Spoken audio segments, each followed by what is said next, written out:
আসসালামু আলাইকুম। তো আপনাদের মাঝে আজকে আরও দুটি সিমেন্সের এসএমপিএস নিয়ে আসছি। তো আপনাদের মাঝে এর আগে আমি একটি সিমেন্সের ওভারলোড ফল্ট অ্যালার্মের রিপেয়ারিং ভিডিও দিয়েছিলাম। তো আজকে এটা একটু ভিন্ন সমস্যা, এজন্য আমি ভাবলাম যে আপনাদের কাছে শেয়ার করা দরকার বিষয়টা। তো আজকে সমস্যাটা হচ্ছে, এখানে আপনি দেখতে পাচ্ছেন তিনটা ইন্ডিকেটর আছে। একটা হচ্ছে ইরর, আরেকটা হচ্ছে ওভারলোড, আরেকটা হচ্ছে 24 ভোল্ট ওকে। তো এখানে আমি যে আমাদের হাতে যে এসএমপিএসটা, এই সিমেন্সের এসএমপিএসটা দেখতে পাচ্ছেন, এই যে আপনারা আশা করি একদম ডিজাইন সহ দেখতে পাচ্ছেন ক্যামেরার মধ্যে। তো এখানে আপনারা দেখছেন যে এসএমপিএসটা, এটার মধ্যে যে সমস্যা ছিল সেটা আমি যখন আমার হাতে নিই, তখন আমি যখন এটা কিন্তু 3 ফেজ, 440 ভোল্টের ইনপুট, আউটপুট 24 ভোল্ট। তো আমি যখন পাওয়ার দিই, এটা পাওয়ার আসতো না, আমি যখন চেক দেই দেখি সব কিছু ঠিক আছে। আমার যে পাওয়ার সাইডে এখানে দেখতে পাচ্ছেন, এখানে একটা রেকটিফায়ার আছে, দেখতে পাচ্ছেন এই যে রেকটিফায়ারটা। আপনাদের যদি একটু দেখাই, তো আপনারা একটু সাথেই থাকেন। এই যে দেখেন, এই যে 3 ফেজ ইনপুট প্লাস মাইনাস দেখতে পাচ্ছেন, এখান থেকে 550 ভোল্টেজ। এই যে দেখতে পাচ্ছেন আমার 4টা ক্যাপাসিটর প্যারালাল আছে। এই দুইটা আছে প্যারালাল, একটু সামনের দিকে ক্যামেরাটা ঘুরে গেছে। এই দুইটা আছে প্যারালাল, আবার এই দুইটা প্যারালাল, আবার এই সিরিজ। এই দুইটা প্যারালাল আছে, আবার টোটালটা আছে সিরিজে। এই দুইটা সিরিজ আছে।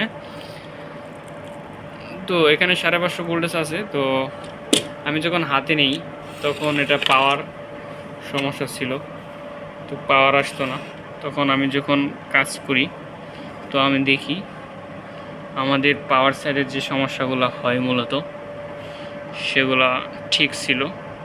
তো আমার এখানে যে সমস্যাটা ছিল সেটা হচ্ছে, আমার এখানে আপনি অসংখ্য এসএমডি পার্টস দেখতে পাচ্ছেন, অসংখ্য কম্পোনেন্ট দেখতে পাচ্ছেন।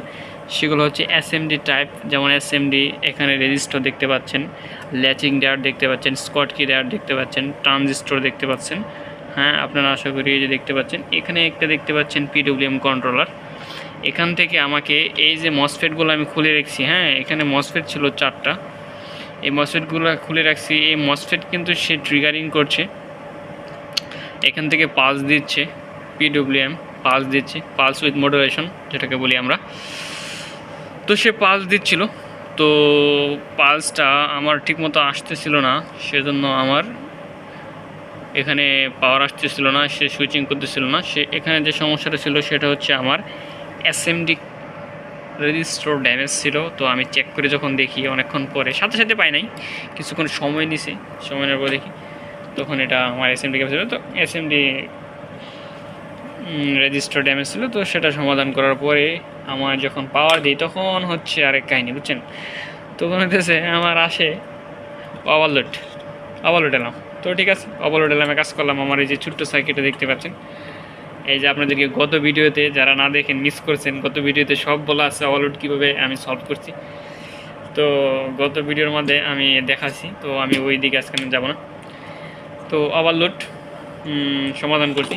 তখন কি হয়েছে জানেন, ওভারলোড সমাধান করার পরে হইতেছে আপনার এই যে আমার 24 ভোল্ট আছে, 24 ভোল্ট ওকে, ওকে আসছে। কিন্তু আপনাদের যারা এই সার্কিট নিয়ে এসএমপিএস নিয়ে কাজ করেন, তারা আসলে এটা জানেন যে মাঝে মাঝে এরকম হয়।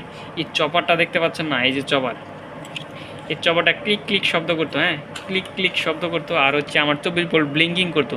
24 ভোল্টের যে আলোটা আছে না, আমার এই 24 ভোল্টের যে সিগন্যাল আছে 24 ভোল্ট ওকে, সেটা হচ্ছে ব্লিঙ্কিং করতো। ব্লিঙ্কিং করার কারণে এই চপারও শব্দ করতো, ক্লিক করে শব্দ করতো, মানে সুইচিং শব্দটা করতো, সুইচিং দুর্বল।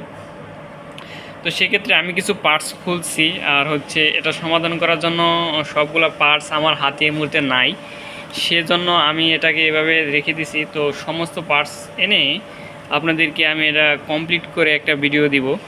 তো আমি কী কী পার্টস আমি চেঞ্জ করব, সেটাও আপনাদেরকে আমি বলবো যে আমি এই পার্টস চেঞ্জ করছি। তো সে পর্যন্ত সবাই ভালো থাকবেন, অপেক্ষায় থাকুন। ওই ভিডিওটা অবশ্যই আমি দিব আপনাদেরকে, আপনাদের সুবিধার্থে আমি ভিডিওটা দিব।